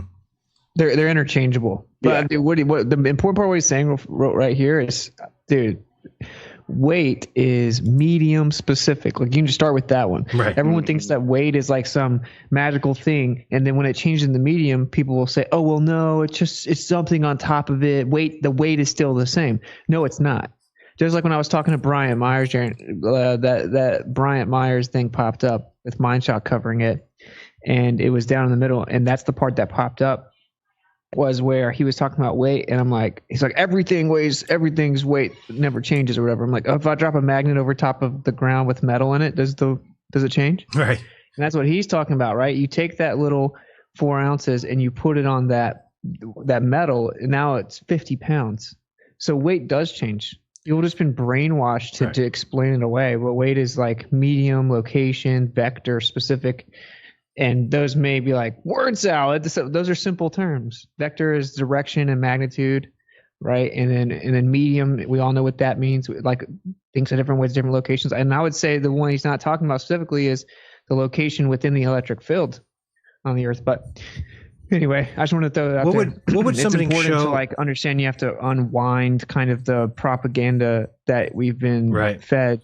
Yeah, that's the hardest thing. So, what would something show on a scale in a vacuum? Is that going to be, if it's medium specific? Obviously, there's no medium there. What would it show versus maybe heavier? Yeah, but it would be such a small amount, right? Like if you're gonna, because like it would technically be heavier. This is what I'm saying. The main thing holding back the proof is precise measurement. Right. The best thing we have right now is interferometry, and it's improving. Interferometry shows it. Right. Like gravimeters, which use interferometry, like spring-loaded gravimeters are archaic. It's the interferometry that gives you the really precise measure. They've shown that things weigh differently in different environments, and they'll put them in a gravimeter is a vacuum sealed chamber. Right. Right. And then the object will change how fast it falls. Well, weight is acceleration. So, right. It's volume times density times acceleration. So its weight is changing. As soon as it falls at a different rate, its weight changes. If weight equals quote unquote mass times gravity, a mass is just volume times density, and gravity is just acceleration. So weight equals volume times density times acceleration, meaning the number that you get for weight equals those other three numbers multiplied by each other. If you change one of those numbers, it's going to change the number for weight. So like you quite literally change something's weight if the acceleration changes. Right? Very simple. So like weight equals volume times density times acceleration. If acceleration changes, that means the weight changes because the number for weight, say 7 pounds, equals this volume times this density times 9.8. Well, now it's 9.67. So now the weight has to change, right? Because the number is being is the multiplication of those other three numbers. So yeah, when there's the equal sign in the middle and you change something on one side, you have to change something on the other side. There you go. That's just the better way to say it. I'm going to start saying it that way. Big shout out to Tony Coriolis, $5 tip over there in Rockfin, and Flat Earth Eric. Videos of military rockets shoot like firework rockets and go like a shot. They go super space fast. rockets shoot like a train locomotive, starting with a loaded train. We've got. And Any discussions on that? He was wondering. Yeah, well, I mean, I think what he's saying is that when you see sounding rockets or anything like that, scientific rockets, they always shoot off like a gun, super fast. And then it's just these big lumbering NASA rockets. I mean, I still think that they are shooting rockets up there. Now, I don't think that they're as heavy as they say, and that they certainly don't go where they say. But so I guess I'm totally on your side. I mean, I don't think that they lumber like that to me, because either they're just not what we would think. They're not launching crafts that big out to the ocean. And again, I watched that Apollo 11. Like, they don't even talk to the guys in the craft. If you think about it, think of the Apollo 11 launch. Guidance is internal, and then they just like don't talk to the guys that are in the rocket. Like, they just like forget about them or something. I don't know. It's just so weird. There's always something missing. But the major thing is pretty obvious at the beginning, right? Like, when the military shoots a rocket out, they shoot it at an angle. It typically is going directly across somewhere, right? Like, when they shoot these other rockets, they're going up. So if you're going like straight up, you're obviously going to move slower than if you go sideways. All your quote unquote weight, right, is going straight against you if you go straight up as opposed to sideways. They're also smaller rockets, so smaller weight. Smaller goes a lot faster, obviously. And not going directly against the weight. Exactly. So the rockets are pretty big. I went to NASA. They're mock-ups, and they're probably not what they're made of what they claim. They're probably not as heavy as they claim or whatever, but the mocks are like insanely big, and you're shooting these rockets straight up against their own way, as opposed to a small rocket from the military, so obviously weighs less, and you're shooting it out sideways. That right there. Yeah, I still remember standing by a Saturn V, the back of it, just the size of those big, huge thrusters. That's what really got me. It's the lunar absolutely lander was a insane how joke, big they are. but yeah, it's insane. So they are launching things for sure. Iru, oh wait, I'm going to finish this. Iru, did you want to share screen? I think he might have gone somewhere, but I'll finish this one up. Oh, by the way, will you link the video? If you want to finish, yeah, I'll finish this one real quick. Okay. Okay. I just want to say thank you to people in the chat. Thank you to Matthew D. Gregorio for the 5 GLOBEBUSTERS memberships. Very kind of you. We've got a member for 5 months, Lord Racer, who put Busters Unite. Thank you very much for that sticker. We've got Justin Johnson, he's been a member for 5 months. Says smash the like if you haven't already. Yeah, we agree. He also gifted 10 memberships. Awesome. Justin, you are the man. Very generous of you. And we've got Whispering Pines, who has been welcomed to the GLOBEBUSTERS Club twice. I don't know why it's on there twice, but thank you. We appreciate it. Oh, dude, let me say this. So I'm trying to figure out a way, and if I can iron out a good way to move people off YouTube, I want to like show all the other truthers, right? So that no one else has to deal kind of with what's going on with me. Yes. So give me like just a couple seconds. Like, so YouTube obviously offers like the individual graphics, like the emojis. You can't compete with that. It's their chat. Right. Just like you can't compete with their super chat popping up in there. But you can have overlays on your stream. So that's actually better, right? Because now it's always on the video. Even if someone isn't looking at the chat, they see your stream, you see your chat. It can even be read off or whatever. So that's a good replacement. Gifting, if anyone has a creative idea of how you can replace the gifting of memberships, that would be awesome. If you can I'm trying to figure out the way, like say Justin always gifts memberships, right? A way that you can not use YouTube, but you can still help other people become members for a month or whatever, right? Where here it's automatically, it just picks out the people that are most active in the chat. Bang, bang, bang. So anyway, I'm just throwing that out there. I think I have a good solution, and I'm going to try to move everyone to this nice little network. But yeah, if anyone thinks they have a solution for that, a creative solution where people can easily, during a stream, help other people become members, where we don't have to keep giving YouTube 30% and having them pull the rug out from underneath us, let me know. Okay, sorry, that was just a completely unrelated side note. No problem. And which one did people wanted the copy of the Firmament one I was watching, or the video we're watching? Right now? The last one you were just watching in with had Ken in there. Yeah, I'm trying to find it here where I don't know what just happened to it. I got rid of it somehow. All right, bring it back up. Where did it go? So weird. I must have searched something, or I don't know. F YouTube hating on what's it like, dude? I actually think it's a blessing in disguise. Except for like this next month or two, it's gonna suck. Like, just wait till you guys see what I'm gonna roll out. It's gonna be way better. So it's all good. Okay, so then this is the part I wanted you guys to see. Have you watched the dust and plasma experiments? Watch how, I mean, it's like really crazy. Let's watch this. Кристалл. Эксперимент с четвертым состоянием вещества, плазмой. Такого не увидишь на Земле. Wanted to find this one particular part, I can't find it. Оказывается, плазма на самом деле не жидкая. Она имеет кристаллическую решетку. Это стало понятно после экспериментов в невесомости и перевернуло представление ученых о том, что такое четвертое состояние вещества. Оказалось, что пылинки, вот эти, которые оказываются внутри плазмы, они заряжаются, начинают отталкиваться друг от друга. И когда So basically saying that they get an electric charge and experience repulsion from each other in a plasma. У них есть ограниченный объем, они занимают то пространство, которое им отведено, отталкиваясь друг от друга во все стороны, что-то похожее на кристаллическую решетку. То есть вот эта вот черная бочка. На орбите этот эксперимент похож на земной, но только в вакуумной камере не искусственный, а настоящий космический вакуум. Для обработки результатов используется мощный компьютер. В этой камере, похожей на черную бочку, создается плазма. В плазменную среду вводятся пылевые частицы микронных размеров. Это вид той вот черной камеры изнутри. Вот они, эти микрочастицы. И сейчас потихоньку начинается уже процесс кристаллизации. Все, что происходит внутри, фиксируют видеокамеры. Специалисты на Земле будут получать картинку вот именно вот этого кристалла и наблюдать за процессом кристаллизации, то есть то, что будет происходить вот в этой черной бочке.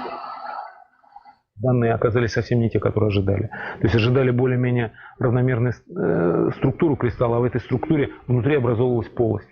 В процессе эксперимента мы это дело наблюдали, рассказывали. People don't know that's the satellite of the north, the only one we can find. They, of course, don't take photos of that. They can take photos of Saturn's north, but not ours. Потом один из ученых, вот, кстати, как раз с института Макса Планка, говорит, получив данные записи с нашей экспедиции, я, говорит, заперся на несколько недель в своем кабинете для того, чтобы просмотреть, проанализировать и описать то, что он видит. И достаточно много новых данных было получено вот просто с наблюдениями за поведением этих частиц. Наблюдать поведение этих частиц можно только в невесомости. В земных условиях гравитация сдавливает кристаллы, сплющивая их. В таком виде структуру изучать нельзя. А значит, и нельзя понять поведение плазмы. В космосе же кристаллы...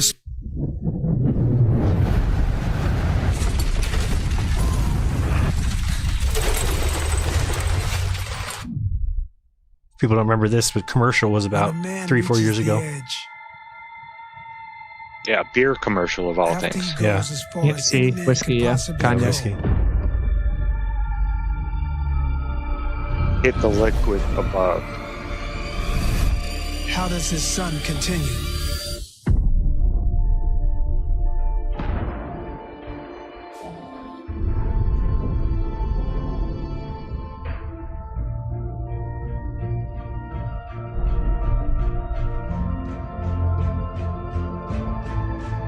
Словно взлетают, образуя объемную трехмерную структуру. Оказывается, завихрения, возникающие в плазме, в точности повторяют строение нашей галактики. I mean, that's crazy. Это галактика. I want to know how they're doing this. Yeah, look at like, this. I understand it's in but I've never seen plasma recorded like this before. The mini galaxy can be used to study formation of real galaxies, which is so funny because anyone with a brain knows that what people call galaxies is just like magnetic. And so when you're talking about here, ionization, that's electric. You can't have the dielectric without the magnetic. They're joined at the hip. That's where you're getting the vortex from. Is there like an actual area above us? This is what I think flight is going to figure out in 2024, where you can float. Is there an actual area above us where you can float? I mean, so plasma, we know ionization increases with altitude. We know that electric potential increases with altitude. What is plasma ionized gas? Does it continue to decrease in air or is there a point where you actually have like highly intensified ionization, and then you have something that's plasma-like? Is there some type of fluid? Are there layers? Is there a place you can get up there where effectively your weight's distributed in a way that you would quote unquote float? Is that a real thing? Are they just hijacking that, going to an altitude much lower than they say, actually being able to go up there using electrogravitic propulsion, magnetic levitation? Are they catching the field lines in the vortex? Whatever it is, I've already Nice. I talked about it last week, and I won't rant about this, but I glitched it out. I figured out the glitch where you can have everyone in the world think they're sending satellites falling around a ball, and actually you just did a flat Earth to globe Earth coordinate transform. You used real inertial forces as if there's a real vortex of the universe spinning around you. You had them engineer it like that, and they would think that they're putting something in space around a ball when they're actually throwing it up in a vortex. That's very easy to explain. The part that's not easy to explain is what it is. The reason it's not easy to explain is because we can't go there. Do you think people could go there or no, in your mind? What? Could people go there in your mind? If such a place existed. I think it's possible that people could maybe go to a lower layer. I think that you couldn't go much higher. Could people get out in it? I don't think anyone could get out in it. I don't. Yeah, I'm open to it. Yeah, me too. I think that we take the bait by acting like it's exclusive to their globe claim or something. It's not. It's absolutely not. So weight is medium specific. So my weight at the Earth and then my weight on Mount Everest is going to be much less, correct? And then is there a point where much less? I mean, no, it'll be less though. Tiny fraction. Just a tiny bit? Yeah, yep. Okay, so there's going to have to be another medium that's displacing you for you to quote unquote float. Like it's not like it's just going to keep continuing in a linear motion, a linear way, up, and then all of a sudden you float. Like there's going to have to be some change in the environment, some drastic change, like a superfluid. Yeah, could I share the screen real just quick? the ether drift. It could be a superfluid, but it could also just be an ether drift, and now you have no air impeding the ether drift, and then everything's electric and magnetic, and now you're just within a drift. Got you. Go ahead, share your screen, Zach. People tap out the ether, though. It doesn't make sense to people. Well, go ahead. Go ahead. Oh, I'm clicking for where's Skype? Okay. Yeah, Llewellyn, code. People can see it. Go ahead. Oh, wait, not yet. Okay. Now you can. Go. So it's Walter Lewin, probably my favorite person I've got to see on video, at least, teach a class about electricity, magnetism, that kind of stuff. Over here on the board, he's going to go start talking about this. He's got the positive plate above, the negative plate below. And what he says here has always made me wonder if we can get up here or even down here. I think we may float on either end, depending on if we can get there. But yeah, listen to this. He'll explain it. I say to myself, aha, this plate alone, forget this one, this plate alone would give me an E vector. Oh, stick to my colors. Give me an E vector like so. And that is sigma divided by 2 epsilon 0. This one is also pointing away from this. Sigma divided by 2 epsilon 0. And here it's also sigma divided by 2 epsilon 0 because it's independent of the distance to this plate. What is the negative charge doing? Well, the negative charge has E vectors pointing towards it. So here I have an E vector, which is sigma divided by 2 epsilon 0. Here I have one that is sigma divided by 2 epsilon 0. And I have one that is pointing towards the plate, which is sigma divided by 2 epsilon 0. I use the superposition principle. I can add electric vectors. And when I do that, I find that these two cancel each other out. So the electric field here is 0. The electric field here is sigma divided by epsilon 0. The two support each other. They are both in the same direction. And the electric field here is again 0. That's what makes me think that if the Gaussian surface is something other than a physical object, I mean, if anybody could do it, the creator could. Mm-hmm. But this Gaussian, like you're saying, plasma, could be the Gaussian surface. If you can get above that plasma, would you be up here where the electric field is and now that is an amazing 0? Maybe I don't so. even know Like if it could exist. Really. Whoop, we lost Austin. I hear you. He's back. It would just be a. Jeran, can you hear me? Yep, now we got you. It's just like a lower layer, right? So if there are layers to it, okay, this is my opinion, speculation. I think to get out of this place, you have to have a high enough frequency.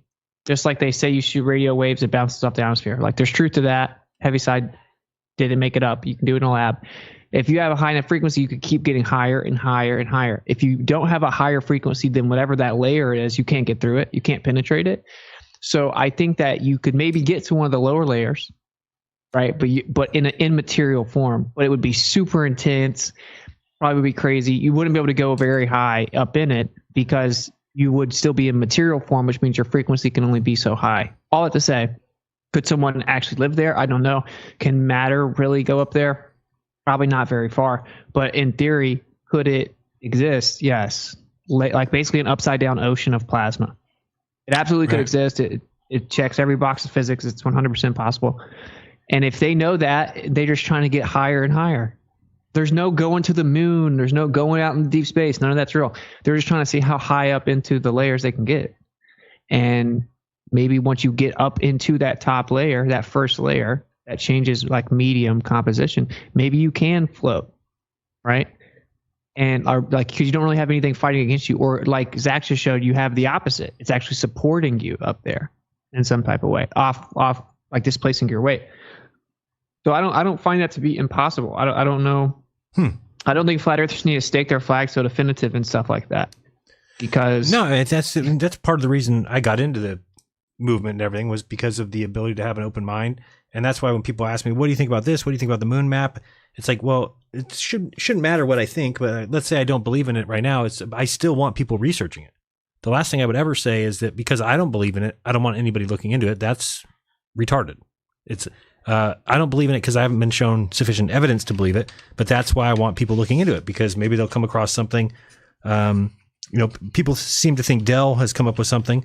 To me, I still don't see it, but it's one of those things where I told him the same thing. I'm glad that you think outside the box or whatever. I think that you're just completely wrong, but yeah, I mean, again, I think that he does have a case against the FED crew.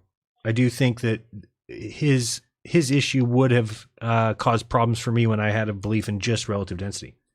But I think without it, then I do understand that there is a downward preferred direction. And if that's the case, well, then I expect things to be, when dropped down, to act differently than when accelerated up.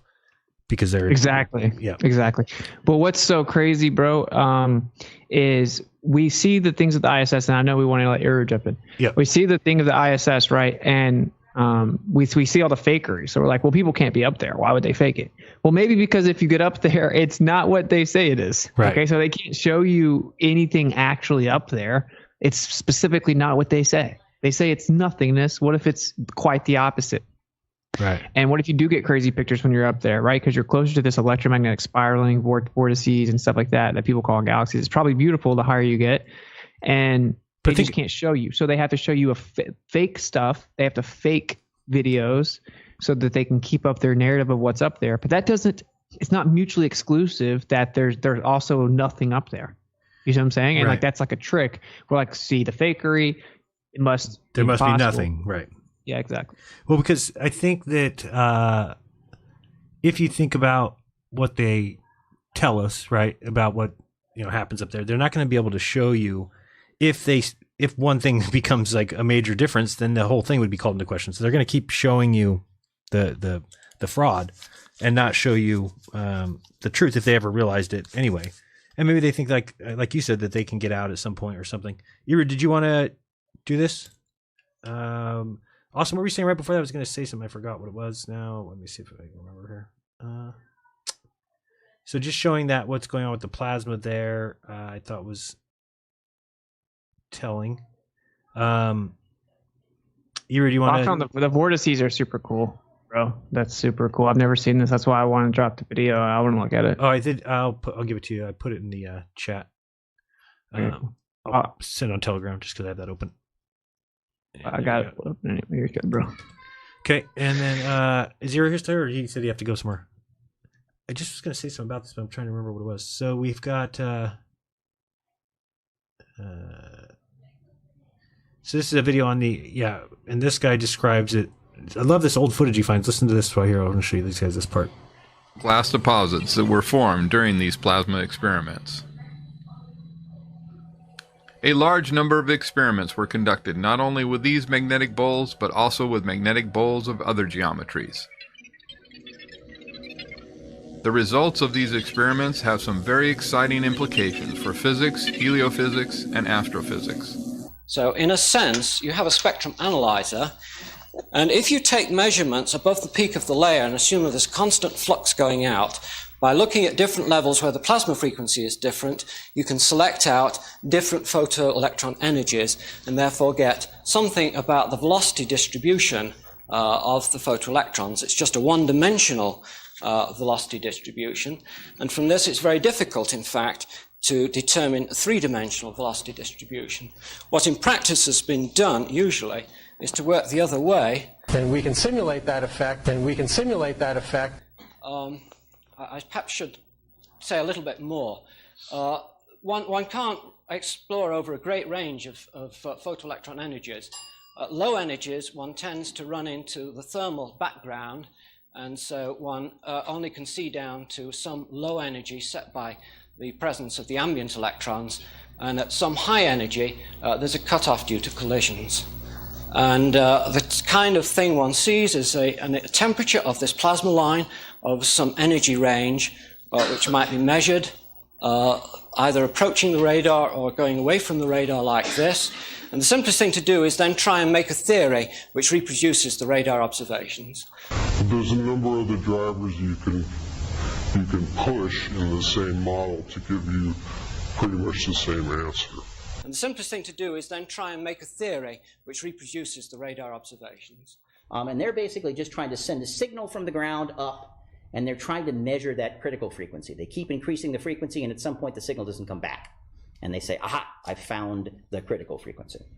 But then we shoot it across the Earth, and it needs to somehow come back, so then we change the critical frequency. The radar observations. But this is still a theory for some people, right? An attempt to get a profile, but you only sense the bottom part of the profile, because above that, this is all shielded from you from the ground. So you get to look at the bottom side of the profile. But you can just make this measurement over and over, and anybody who's listened to the HF band will hear occasionally this ripping sound. That's an ionoson. That's an ionoson. Have you ever heard the electric current while sitting near an outlet? Or the hum of your house late at night? Or maybe you're unaware of the hum, but you can hear the difference in the silence when the power goes out. I just got so thin. To those who can hear it, crystals sing a beautiful song. Some sound lower, with highest vibrating objects on Earth are crystals. Others are like chimes.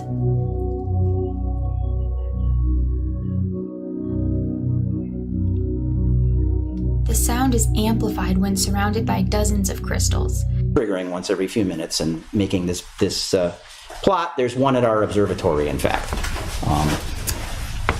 This is the implication is that there's some type of crystalline structure above us. Yeah, totally.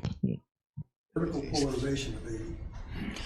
They have polarization diversity, so they can, I forget what they launch, but they can certainly measure both handednesses when they come back. So they don't count on knowing what the polarization is. When they say launch, is this something like a balloon that goes up? Or No, this is just an HF array. It's a radar pointing straight up. You're launching a pulse and you're waiting for something to come back. So they don't count on knowing what the polarization is. So they don't count on knowing what the polarization is. And you get interesting caustics where you get propagation that actually can go sort of that way. And then occasionally you get ground bounce and you might get multiple hops. So this can be very, very complicated. And this is just a model. This is not reality. This is just a model. But again, you can't. There's no definitive measure that this was associated with the plasma ball. It's just indicative.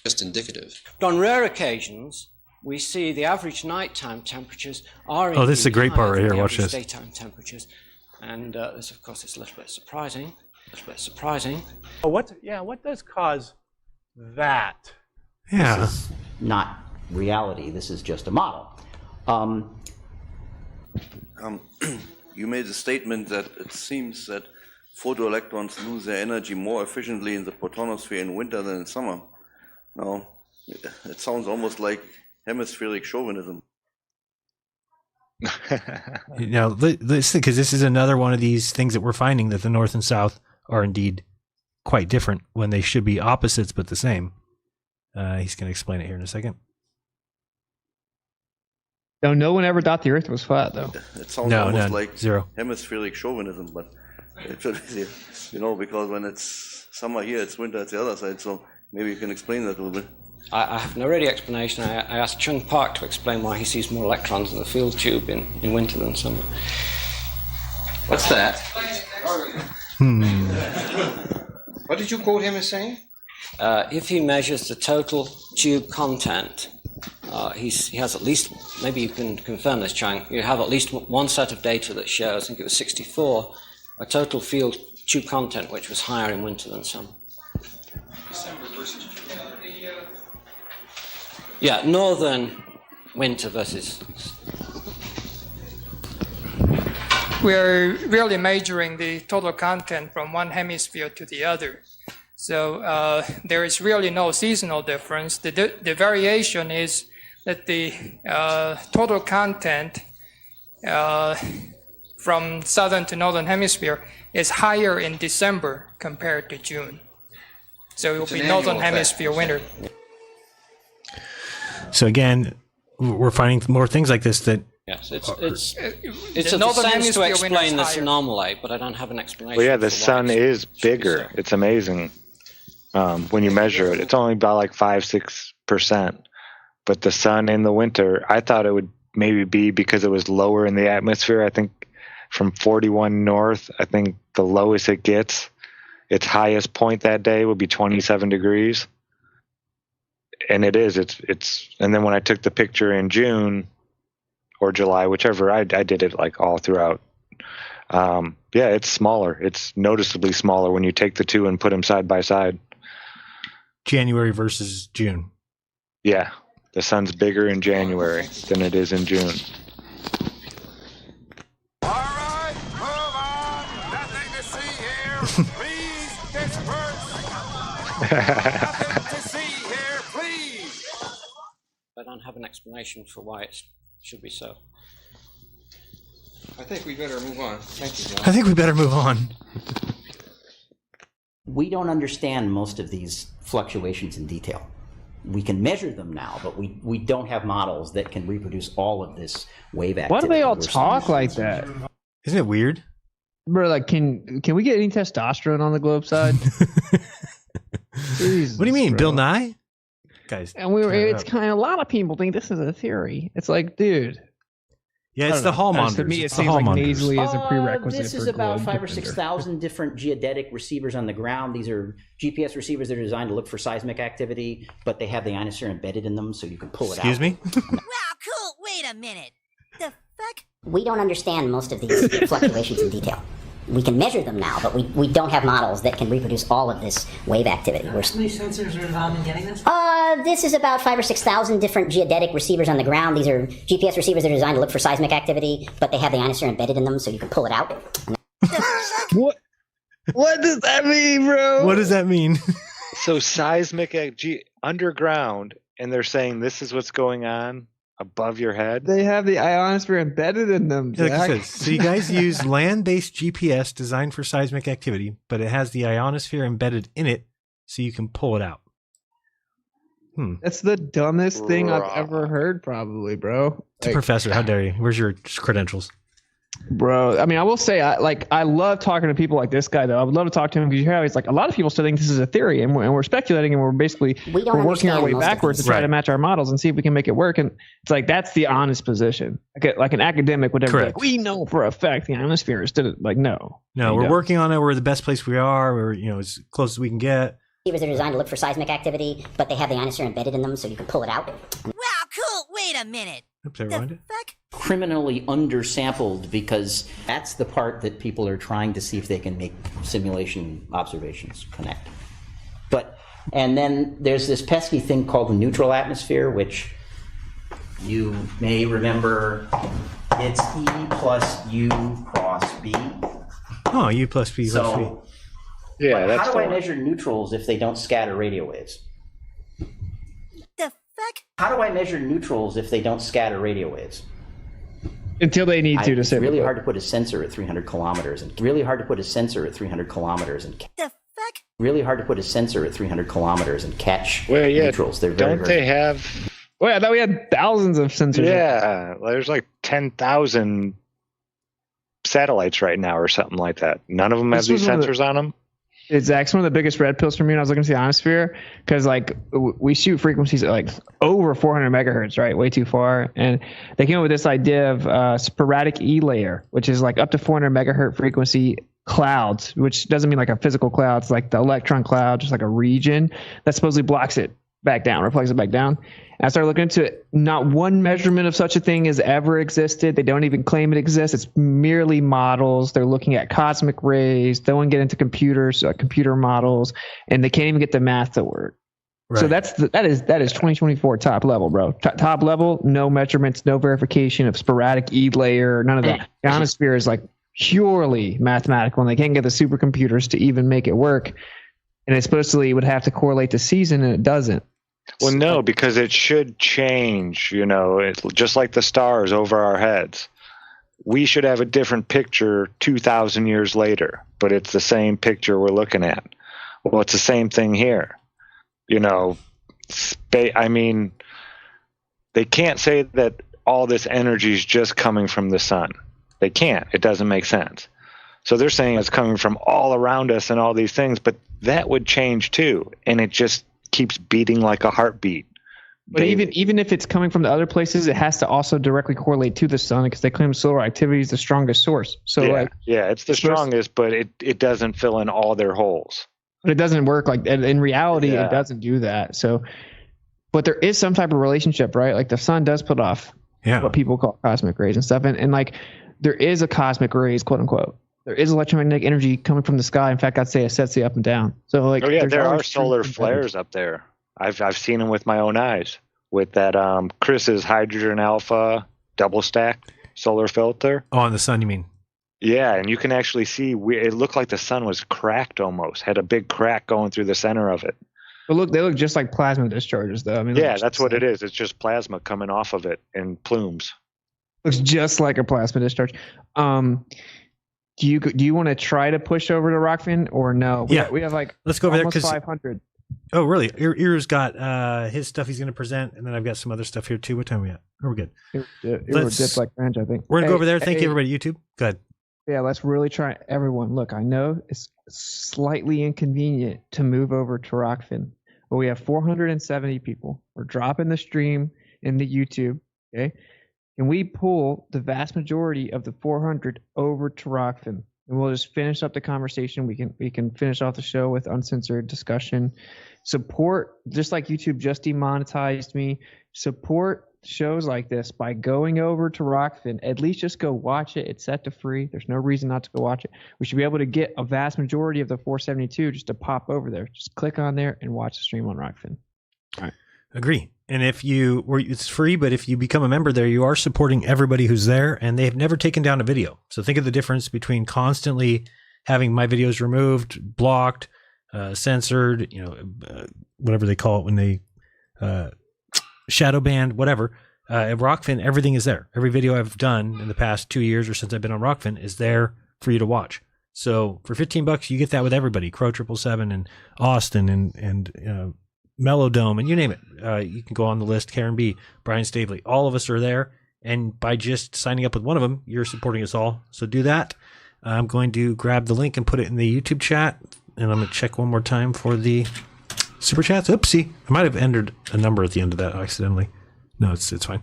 All right. Anyway, I think we are caught up here. Let me make sure. Yeah, Whispering Pines, welcome to GLOBEBUSTER membership on YouTube.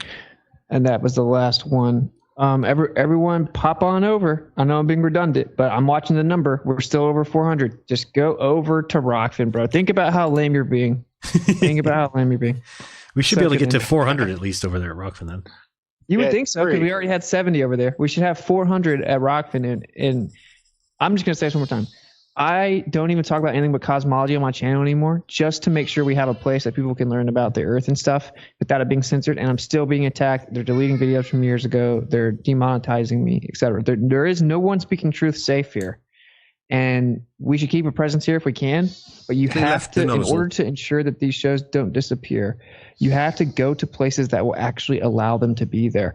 Think about how easy it is for you just to go continue watching the show on a different website or a different platform. So, all right, I'll stop being redundant, but it's kind of frustrating. The numbers should go down significantly here and go up significantly on Rockfin, just for the principle of okay, well, these people are speaking, truth that's not allowed. I want to support them so they don't disappear. Would you guys really want GLOBEBUSTERS to go away? Let's be real. So, anyway. All right, see you guys over there. Frustrating. It's wild. See you over there. Till next week, we'll be back again Sunday, noon Pacific. See you then, and peace. Later. Peace. Okay, we are good, I believe. Not yet. Yeah, we are now. Okay, good. All right, now you can say whatever you want about